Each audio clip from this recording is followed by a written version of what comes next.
Bună, dragilor, și bine ați venit la o nouă citire.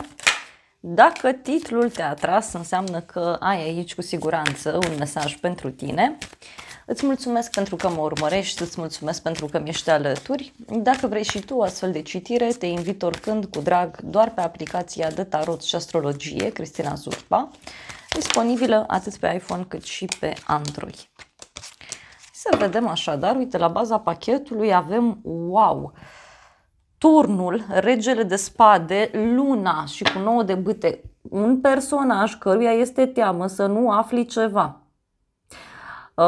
Are legătură cu un personaj mai mincinos, mai manipulator. Pentru unii poate discutăm despre o persoană care are multă experiență de viață, dar în același timp simt eu să transmit că ești și într-o perioadă în care ai reușit să vezi cine este această persoană. Dacă nu ți-ai dat seama până acum sau dacă nu ți s-a arătat, urmează, da, foarte curând. Pentru unii văd și niște vești importante care apar, fie de la o instituție publică, fie e vorba de o persoană cu uniformă, este un personaj foarte rigid, foarte dur, dar văd aici clar că cineva fuge, cineva pleacă, cineva nu mai rămâne în povestea asta. Cineva nu mai rămâne. Turnul vine clar cu o energie profund transformatoare. Bun, 4 de bâte în plan personal. Deci ești într-o perioadă în care te bucuri de viață. Unii poate aveți o petrecere, un eveniment. E un moment în care vezi viața ca pe o sărbătoare, te bucuri de fiecare element din viața ta, te bucuri de fiecare minut, de fiecare situație în care te afli. Dar e ca un fel de petrecere. Apoi avem regele de cupe, frumos, o conexiune cu o zodie de apă, rac, scorpion sau pești. În plan personal văd o întâlnire cu o persoană foarte apropiată de sufletul tău. Poate să fie cineva din familie, poate chiar o rudă de sânge, m-aș gândi eu. Sau pentru alții văd aici o veste bună pe care o primiți de la o persoană blândă, iubitoare, sensibilă. Este vorba despre o persoană retrasă, e vorba de o persoană izolată. Dar poate să fie și o veste aici care ție ți-aduce liniștea. Hai să vedem totuși 4 de bâte ce spune. Wow! A ieșit cavalerul de spade, puterea, o legătură cu zodia leu. Deci e și un moment aici în care parcă nu mai accepti să mai stai într-o situație în care nu te simți bine. Pentru unii poate să fie vorba și despre un moment în care e ca și cum petreci, da? Te bucuri de un eveniment. Poate să fie și că pe ultima 100 de metri, da, în ultimul moment, te hotărâți să mergi într-un anumit loc. Mai văd aici, de asemenea, și o perioadă în care ai foarte multă energie, ai foarte multă siguranță pe tine. Ai decis, da, să te simți bine, ai decis să nu mai accepti. Hai să vedem regele de cupe, uite, un 3 de spade, o persoană cu inima frântă aici care vine către tine, care îți dă mesaj, care te contactează, e o persoană supărată. 2 de spade și roata destinului și omul ăsta, da, țintește ceva, vrea să facă ceva în legătură cu această dezamăgire. Da? Deci o persoană cu sufletul trist care e pregătită să facă ceva în acest sens. Mai poate să fie și o schimbare prin care această persoană trece și pur și simplu nu știe ce să creadă, nu știe ce să facă. Cineva cu inima frântă aici. Mai vreau o carte.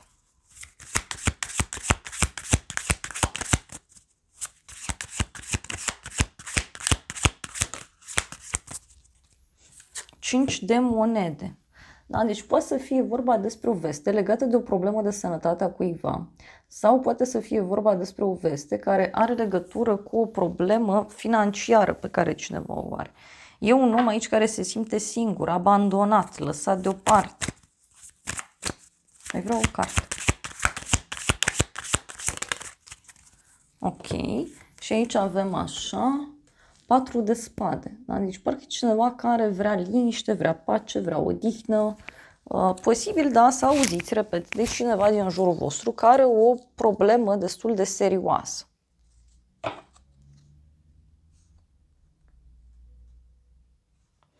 Totuși eu văd o veste bună pe care o primești. Da? E o veste care îți aduce bucurie, împlinire, doar că, repet, omul ăsta e cam supărat pe viață. Bun. Apoi avem temperanța în plan profesional sau financiar. Aici e o perioadă în care reușești să-ți găsești echilibrul, da? Reușești să te împarți în mai multe activități. Poate să fie și o perioadă în care simți multă liniște în planul profesional, în sfera financiară. Temperanța, bineînțeles, poate să reprezinte și un moment în care reușești aici, poate să te revezi cu un coleg, cu o colegă. Dar uite, mi-apare temperanța și împărăteasa, deci e clar vorba despre un răspuns pozitiv din punct de vedere financiar sau profesional. Pentru unii mai văd o legătură cu zodia Taur sau zodia Balanță. Tot pentru tine, uite, discutăm și despre o perioadă în care ești foarte liniștit sau liniștită. Poate e vorba de o perioadă în care simți nevoia aici foarte puternic să te afirmi, simți nevoia de stabilitate. Dar aici, dacă aștepți un răspuns, uite, legat de zona medicală, acesta vine și este pozitiv. Dacă e un răspuns legat de un proiect, la fel, acesta vine și este pozitiv.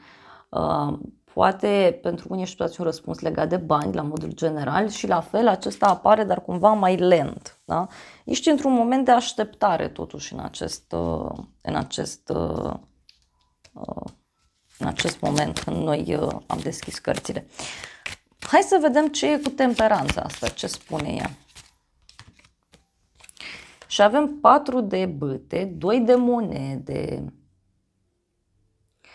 Deci vești care pot veni din două părți sau poate să fie o realizare pe care o ai, dar ce mai văd eu că ești într-un moment în care te împarți aici, da? Între două proiecte, între familie și viață profesională. Unii, cu siguranță, parcă sunteți și într-un moment în care vă căutați, nu știu, un eveniment la care să mergeți, o petrecere la care să mergeți. Poate să fie și asta. Hai să vedem împărăteasa.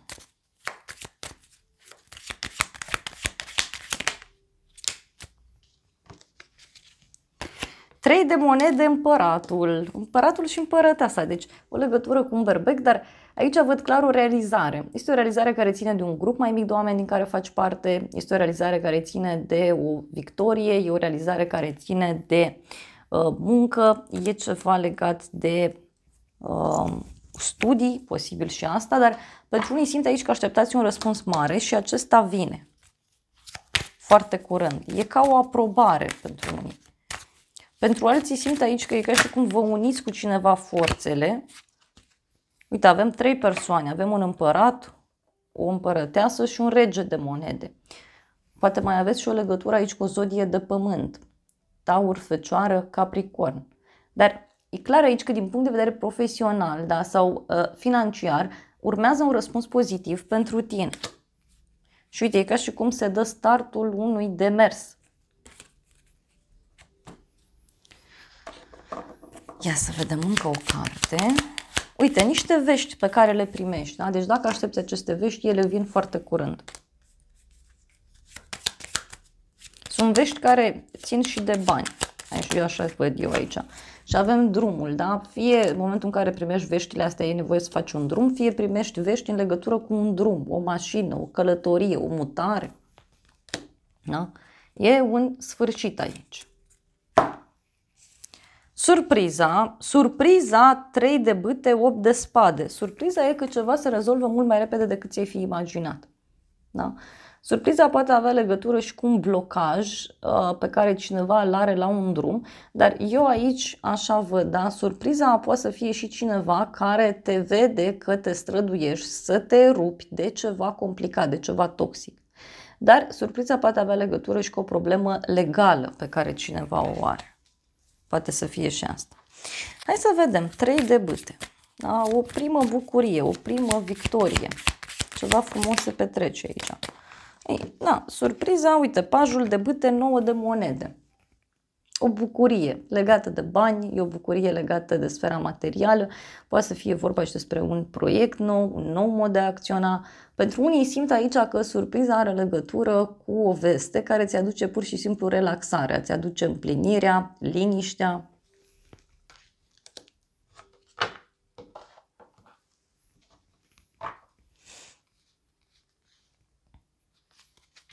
Parcă are legătură cu regele ăsta de cupe. Eu cred că regele ăsta de cupe are niște probleme pe suflet. Da? poate să fie un om mai depresiv din fire sau cu anumite dependențe. Hai să vedem 8 de spade. 8 de spade a venit clarificat cu judecata. Da? Deci o veste mare pe care o aștepți de mult timp legată de acte.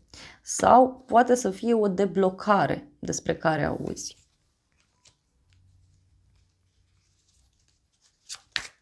Mai vreau o carte.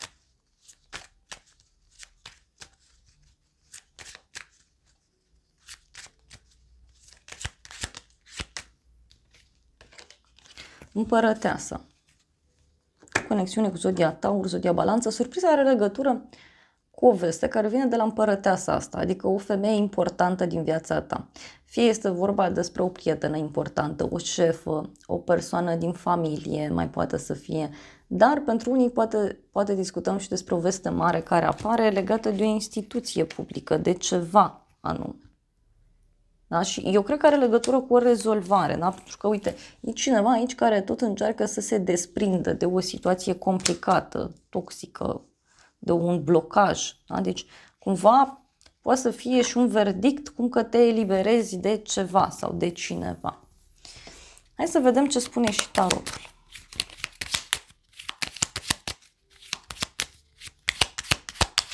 Surpriza. Wow! Surpriza e un cufăr cu bani. Da, surpriza este un cufăr cu bani.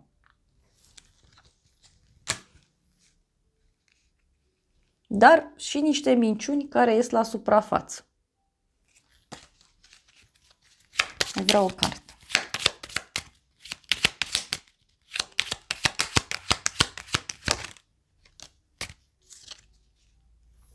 Constanță avem aici. Deci e ceva constant. Niște bani care vin. Sau poate să fie și o propunere pe care o primești. E ca și cum descoperi o comoară. Sau poate să fie și că mergi undeva, te plimbi și descoperi un loc valoros, dar nu neapărat fizic, material. Poate să fie o valoare pentru sufletul tău. Avem o bucurie neașteptată de la un bărbat. Mai vreau o carte.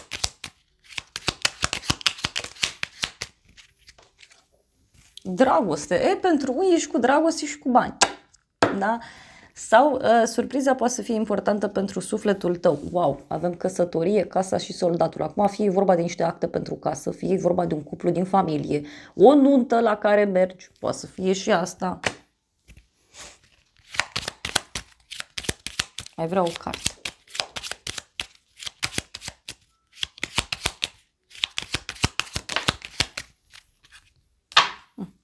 Și avem și o boală, da? Deci poate e un moment în care nu te simți bine sau uite, hopa, pentru unii are legătură și cu un personaj care e bolnav de gelozie, efectiv. Că omul ăsta e bolnav de gelozie. Uite, îi pare rău, da? După o dorință, da? După o întâlnire, după o relație. Îi pare rău că e ca și cum nu i-au ieșit lucrurile așa cum și-a imaginat.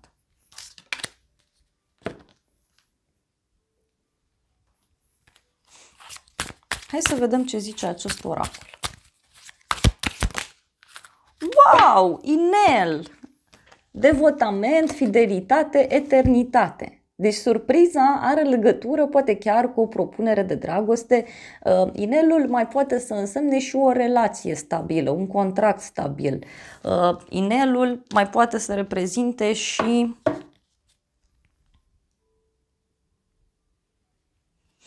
uite, avem ochiul, un adevăr, onoare. Cineva care, nu știu, vrea să oficializați o relație.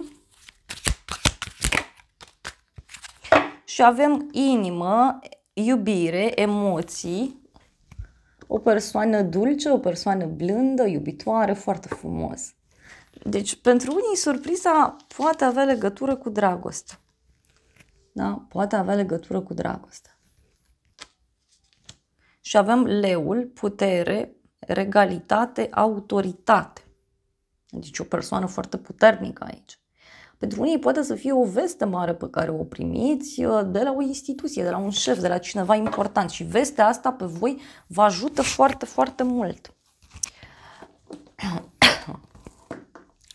Hai să vedem ce zice și tarotul meu în povestea asta. Da, uite, din nou, deci mi se repetă mesajul. Hopa!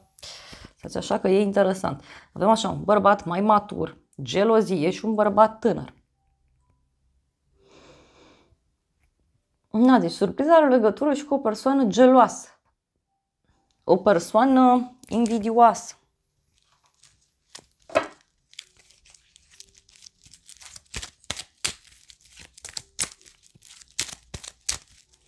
Gelozia dintre doi bărbați.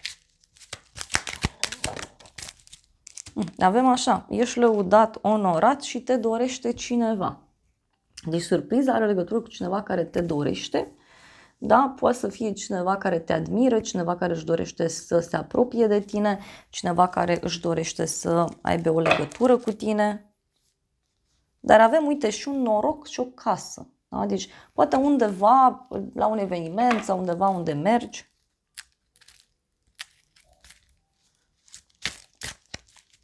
Mai iau o singură carte.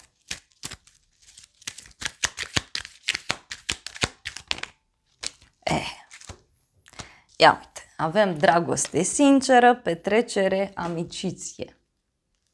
Da? Deci este vorba despre o dragoste sinceră pe care o poți întâlni la o petrecere. Da? Sau poate să fie un moment romantic de care ai parte împreună cu partenerul, poate îți face o surpriză, dar e ceva ce tu îți dorești. Da? Și uite, parcă e cineva de la drum care vrea să te revadă. Sau poate să însemne și o persoană care își dorește ceva cu tine pe termen lung. E ceva ce tu îți dorești foarte, foarte mult. Îmi place. Hai să vedem și un mesaj din oracolul ăsta cu dragoste, dacă tot au ieșit atâtea cărți de dragoste. Pentru unii e de dragoste, pentru unii puteți să auziți de un cuplu din jurul vostru că e în situația asta. Sau poate să fie vorba despre ceva ce vă place vouă foarte mult, da? Ceva ce e pentru sufletul vostru. Hai să vedem ce zice și acest oracol.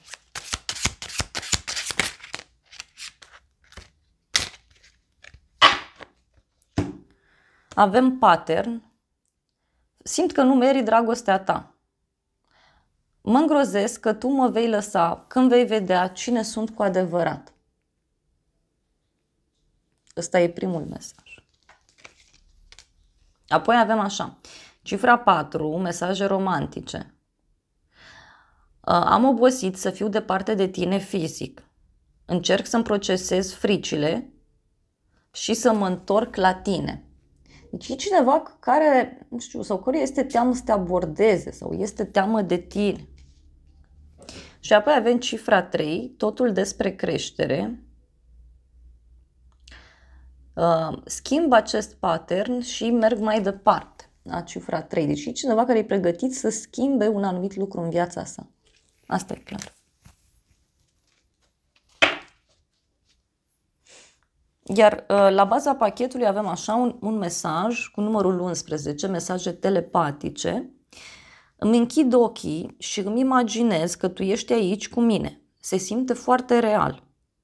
Încep să înțeleg aceasta și cred că asta înseamnă că sunt în 5D cu tine. Da, deci e cineva aici care nu poate să pună punct, nu poate să pună stop acestei situații, acestei relații. Ok, hai să vedem acum ce zice și oracolul.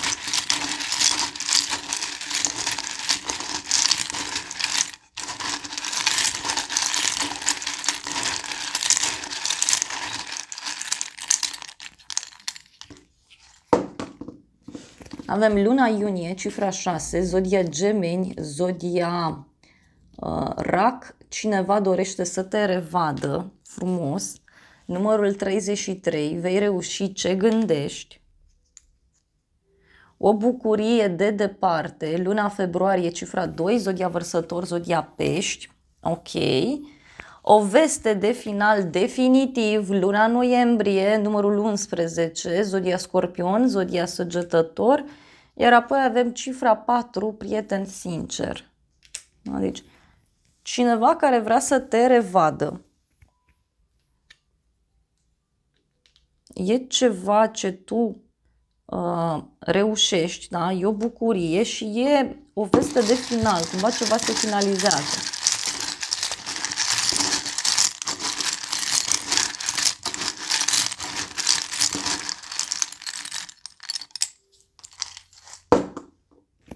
O curiozitate plăcută, zodia Săgetător.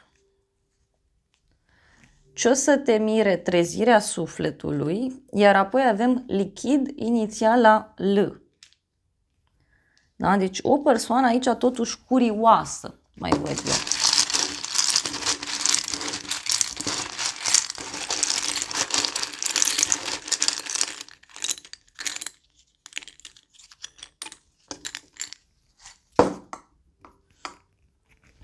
O idee nouă, inițiativă nouă, zodia Perpec, iar apoi avem o persoană plăcută, elementul pământ. Ei, eu cred aici că e cineva foarte hotărât care vine către tine cu viteza luminii, efectiv. Da, dragilor, acestea au fost previziunile de această dată. Eu vă mulțumesc pentru prezență, vă îmbrățișez cu drag, sper din suflet să vă fie de folos informațiile și să ne revedem cu bine și data viitoare. Eu vă doresc să aveți parte de o zi sau de o seară cât mai frumoasă.